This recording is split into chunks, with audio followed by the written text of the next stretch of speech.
दुनिया जिसे भारत का जेम्स बॉन्ड कहती है, जिससे देश के दुश्मन थर थर कांपते हैं, जो भारत की सुरक्षा नीति के सबसे बड़े वास्तुकार हैं।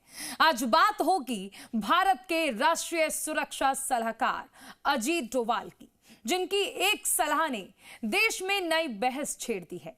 बहस इतिहास को लेकर, इतिहास में हुए जुल्मों को लेकर। युवाओं को संबोधित करते हुए अजीत ने कहा कि हमें अपने इतिहास का प्रतिशोध लेना है। अजीत डोभाल के इस बयान का आखिर मतलब क्या है, हमारी इस रिपोर्ट में देखिए।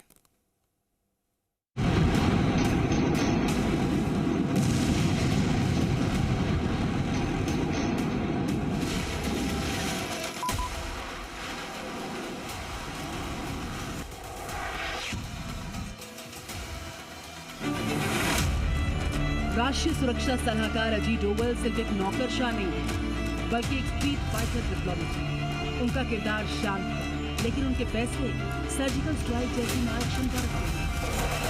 उन्होंने साफ कर दिया कि अब भारत अपने इतिहास के प्रतिशोध का बदला लेगा। हमें अपने इतिहास का प्रतिशोध लेना है।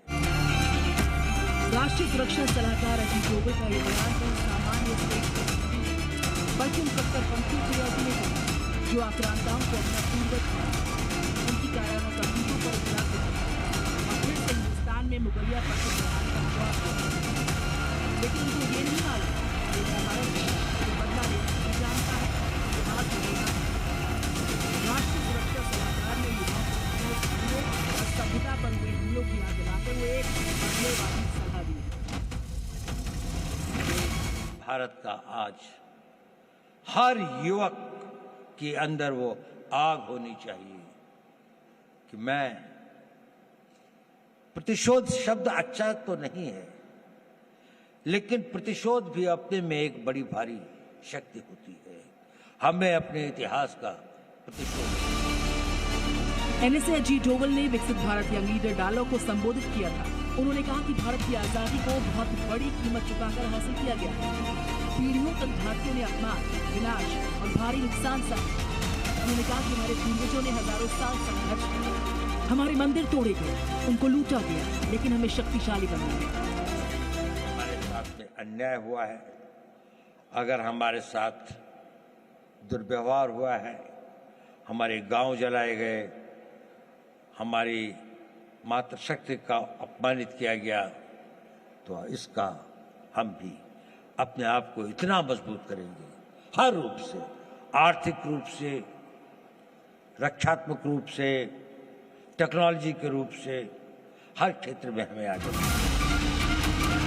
डोभाल इतिहास में हुए अत्याचारों को याद तो कर रहे थे, लेकिन फ्यूचर का महल कैसा होगा, इसकी भी झलक उनके संबोधन में शामिल थी। उन्होंने साफ कहा कि जंग दुश्मन की लाशों और कटे अंगों को देखकर संतुष्टि के लिए नहीं लड़ी जाएगी, बल्कि ये किसी देश का मनोबल तोड़ने के लिए होता है, ताकि वो हमारी इच्छा के अनुसार सरेंडर करें और हमारी शर्त। हमारी एक बड़ी विकसित सभ्यता थी, हमने किसी के मंदिर नहीं तोड़े, हमने कहीं जाकर लूटा नहीं, हमने किसी बाहर के लोगों के ऊपर आक्रमण नहीं किया, जबकि सारी दुनिया बहुत पिछड़ी थी। तो हमें इतिहास ने एक सबक सिखाया। क्या हमने वह सबक सीखा? क्या उस सबक को हम याद रखेंगे?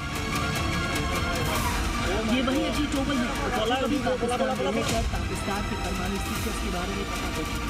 डोभाल की रणनीति को दुनिया और डोभाल डॉक्ट्रिन के नाम से एनएसए का पद संभालने के बाद उन्होंने भारत की प्रतिष्ठा का नजरिया बदल दिया। डोभाल डॉक्ट्रिन के फॉर्मूले को जरा समझिए। पहला, डिफेंसिव ऑफेंसिव। भारत हमला होने से इंतजार नहीं करेगा। अगर दुश्मन ने हमें नुकसान पहुंचाने की कोशिश की तो उसके घर में घुस सकता। दूसरा, नो कॉम्प्रोमाइज। आतंकवाद पर भारत की जीरो टॉलरेंस नीति है, जिससे सीमा पार रहते दहशतगर्द हर काटते हैं। तीसरा, मॉरल हाई ग्राउंड। अब भारत वैश्विक नियमों के दायरे में रहकर दुश्मन को शासन में जवाब देता है। अपने इस डॉक्ट्रिन फॉर्मूले को डोभाल ने India attack, Balakot strike, Myanmar operation और ऑपरेशन सिंदूर के दौरान दुनिया को दिखाई कि भारत कितना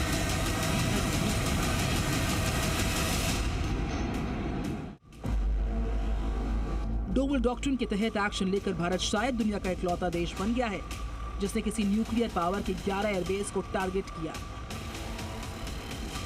और शायद भारत दुनिया का पहला ऐसा देश भी है जिसके इतने बड़े एक्शन में 0 कोलैटरल डैमेज रहा, यानी एक भी सिविलियन मारा नहीं गया।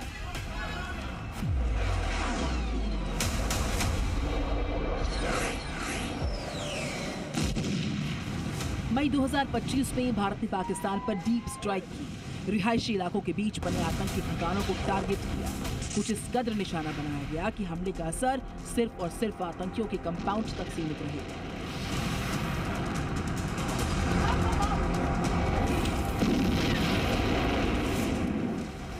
इसकी प्लानिंग कितनी सटीक थी, इसका पूरा फॉर्मूला आपको बताएंगे, लेकिन सबसे पहले इन टारगेट्स की तस्वीरें जरा देखिए। मरकज सुभान अल्लाह, बहावलपुर, पाकिस्तान, जैश-ए-मोहम्मद का हेडक्वार्टर। भारत ने 6 से 7 मई 2025 की दरमियानी रात को पाकिस्तान के जिन आतंकी ठिकानों को टारगेट किया, उसमें सबसे ज्यादा हाई इंटेंसिटी स्ट्राइक यहीं की गई। पाकिस्तान के पंजाब प्रांत का बहावलपुर, जहां रिहायशी इलाके में जैश ने अपना हेडक्वार्टर बना रखा था, भारत के हमले में पूरा का पूरा कैंपस तबाह हो गया।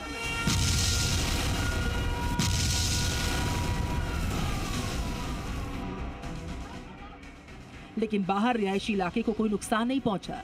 आतंकी मसूद अजहर का पूरा परिवार साफ हो गया, लेकिन किसी भी सिविलियन की जान नहीं गई।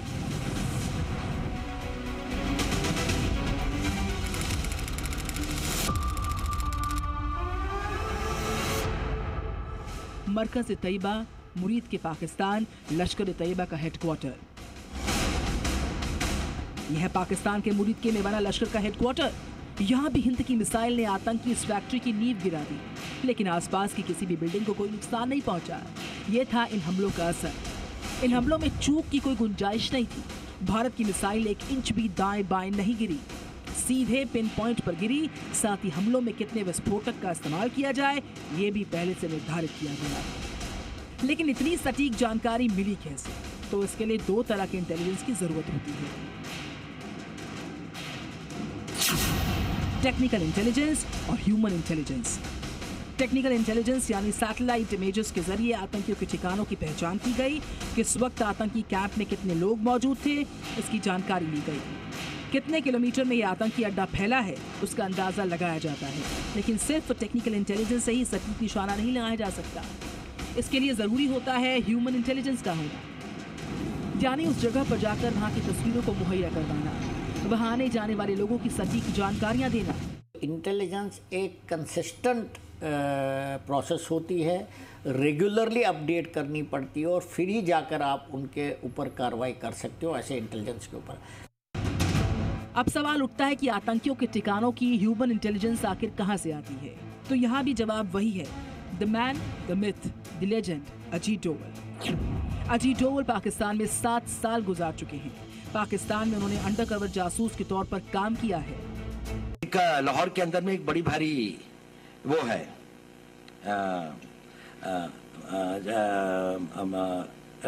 औलिया की एक मज़ार है जिसपे बहुत सारे लोग आते हैं।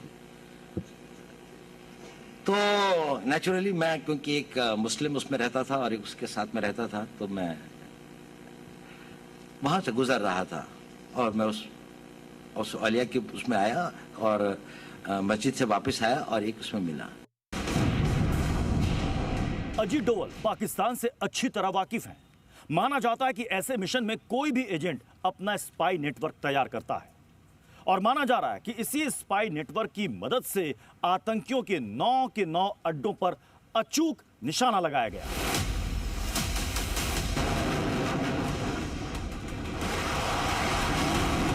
हिंदुस्तान ने केवल 25 मिनट में ही ये 9 टारगेट्स को कम्प्लीटली डिस्ट्रॉय किया। एक भी आदमी बॉर्डर को क्रॉस नहीं किया, एक भी हवाई जहाज क्रॉस नहीं किया और किसी प्रकार का कोलैटरल डैमेज नहीं हुआ। ना तो किसी सिविलियन की डेथ हुई, ना किसी मिलिट्री पर्सन की डेथ हुई। आतंकियों के ठिकानों पर स्ट्राइक करके हिंदुस्तान ने अपना मकसद हासिल किया, लेकिन पाकिस्तान का मन इतने से भरा नहीं था। पाकिस्तान ने भारत पर ड्रोन अटैक करने की नाकामयाब कोशिश की। पाकिस्तान के ड्रोन्स को तो हवा में मार गिराया गया। लेकिन इसके बाद एक बार फिर से भारत ने ऑफेंसिव कार्रवाई की और एक बार फिर से पिन पॉइंट अटैक करके पाकिस्तान के सैन्य ठिकानों को तबाह कर दिया।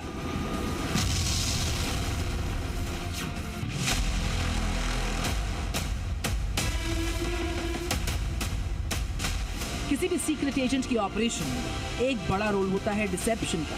डिसेप्शन यानी कि ऐसा आवरण जो गलत जानकारियों से भरा हुआ होता है, लेकिन उसे पेश कुछ इस तरीके से किया जाता है कि शत्रु उस पर भरोसा कर रहे थे।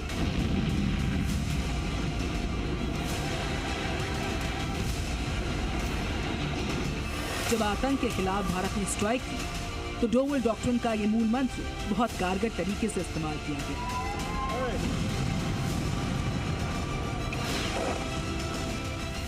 इस डिसेप्शन में भारतीय सेना ने सबसे पहले मॉक ड्रिल्स को अंजाम दिया, जब भारतीय आक्रमण के डर से आसिम मुनीर की फौज ने बॉर्डर की तरफ कूच शुरू किया था। उस वक्त भारतीय सेना अपनी मॉक ड्रिल कर रही थी। आसिम मुनीर को लगा कि वायुसेना की इस ड्रिल का मकसद पाकिस्तान पर हवाई हमला करना है, लेकिन जो हुआ वो बिल्कुल इसके विपरीत था।